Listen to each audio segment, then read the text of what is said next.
आपका साथी अब्दुल हमीद साहिल। हमारे चैनल ऐलान टाइम्स और शहाब टीवी में आपका स्वागत है, इस्तकबाल है।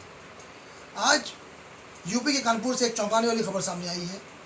कानपुर के गवर्नमेंट शेल्टर होम में 57 नाबालिग लड़कियां कोरोना पॉजिटिव पाई गई हैं। यही नहीं, हद तो उस वक्त हो गई जब यह खबर सामने आई जिससे सनसनी फैली कि वहाँ की 7 नाबालिग बच्चियाँ प्रेगनेंट पाई जा रही हैं, जिनके इनके साथ बलात्कार किया गया है। एक बच्ची HIV पॉजिटिव पाई जा रही है और उसमें एक बच्ची ऐसी भी है जो हेपेटाइटिस बी का भी शिकार है। ये एक बहुत बड़ी लापरवाही, एक बहुत बड़ा लैप्स सरकार का, राज्य सरकार का पाया जा रहा है। राज्य सरकार जहाँ ये कहने में नहीं थकती कि बेटी पढ़ाओ बेटी बचाओ, यही मूल मंत्र भाजपा सरकार का, केंद्र सरकार का भी है और भाजपा शासित जितने भी सरकार हैं, जितने भी स्टेट्स हैं, वहाँ भी यही नारा दिया जा रहा है। लेकिन क्या वाकई ऐसा हो रहा है? अगर ऐसा होता तो आज ये चौंकाने वाली खबर कानपुर से ना आती। वो गवर्नमेंट शेल्टर होम जहाँ गरीब बच्चियों को, जिनका कोई सहारा नहीं होता है, जिन्हें आसरा दिया जाता है, जिन्हें सहारा दिया जाता है, लेकिन ये खबर अपने आप में बहुत सारी चुनौतियाँ लिए हुए है, बहुत सारे प्रश्न चिन्ह लिए हुए हैं। क्या वाकई बच्चियाँ वहाँ सेफ़ हैं?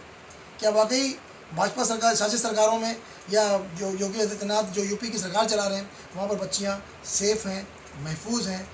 इस खबर को देखते हुए आपके सांसद संजय सिंह ने भी बहुत कड़ी टिप्पणियाँ और कड़ी आलोचना यूपी सरकार की है। उन्होंने बहुत तीखे तेवर में इसकी निंदा भी की है। हम देख रहे हैं कि इस तरह के वाक़यात पहले भी हो चुके हैं। यूपी में क्राइम रेट बढ़ता चला जा रहा है, वहाँ इस तरह के वाक़यात कोई नई बात नहीं है। एक तरफ कोरोना की महामारी चल रही है, हंगामी हालत है, और ऐसे में इस तरह की खबरें आना ये हमारे लिए बहुत ही फिक्र की बात बन जाती है। एक प्रश्न चिन्ह बन जाता है कि आखिर हम भरोसा करें तो किस पर करें। हम अपने इस वीडियो के माध्यम से योगी आदित्यनाथ की सरकार पर ये सवाल खड़ा कर रहे हैं कि अगर वाकई आपके यहाँ कानून व्यवस्था बहुत मजबूत है, आप कानून व्यवस्था की दुहाई देकर सरकार में आए थे, लेकिन आज वहाँ पर क्या हालत है? पूरे राज्य के अंदर क्या वाकई बलात्कार के केस कम हो रहे हैं? आए दिन वहाँ कुछ नया केस आता रहता है। इसके पहले हमने उन्नाव केस देखा था और भी इस तरह केसेस हैं कि किस तरह पीड़ितों की हत्या भी की गई वहाँ पर। लेकिन हम देखते हैं कि मामला टाइट फिश हो जाता है और तफ्तीश कुछ आगे नहीं बढ़ पाती। ये केस क्या नया मोड़ लेगा? ये जो केस सामने आ रहा है, ये जो इस तरह के चौंकाने वाले मामला सामने आए हैं, ये किस हद तक जाएंगे? इनकी कितनी छानबीन होगी? क्या वाकई जो दोषी हैं उन्हें सज़ा मिलेगी? ये प्रश्न चिन्ह हर उस आम नागरिक के दिमाग में और दिलो जहन में है जो योगी सरकार से या भाजपा सरकार से उम्मीद लगाए बैठा है। देखना यह है कि योगी आदित्यनाथ की सरकार या भाजपा शासित सरकारें इस पर कितना खरा उतरती हैं, ये तो वक्त ही बताएगा। देखते रहिए इस तरह के वीडियोस के लिए हमारा चैनल ऐलान टाइम्स और शहाब टीवी। आई है इस पर यूपी सरकार की तरफ से सफाई भी आई है, क्या कहना चाहेंगे? देखिए, मुझे लगता है कि ये बहुत गंभीर मामला है और इस मामले पे जिस तरह से उत्तर प्रदेश का प्रशासन लीपापोती करने में लगा हुआ है या योगी प्रशासन का जो बयान आ रहा है वो बहुत ही शर्मनाक है।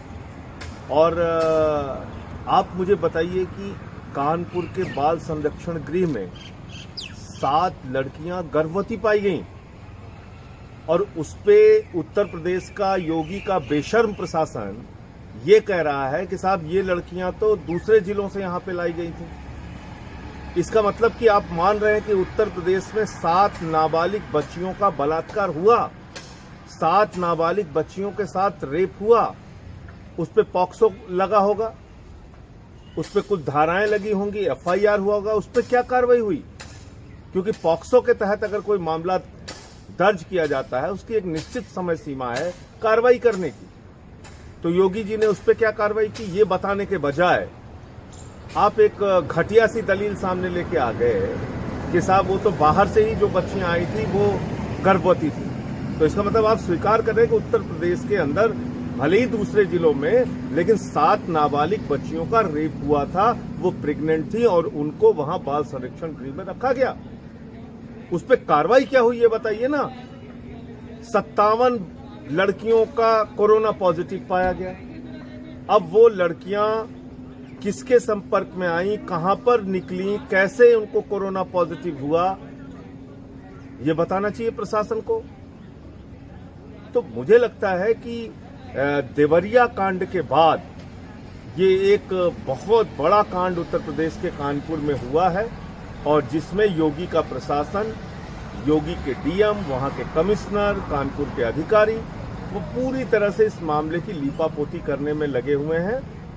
आज इस पूरे मामले का सच उत्तर प्रदेश की जनता के सामने आना चाहिए और क्या कार्रवाई हुई ये भी योगी जी को बताना चाहिए। कल इस पूरे मसले को लेकर आम आदमी पार्टी उत्तर प्रदेश हर जिले के अंदर हम लोग इसमें विरोध प्रदर्शन करेंगे।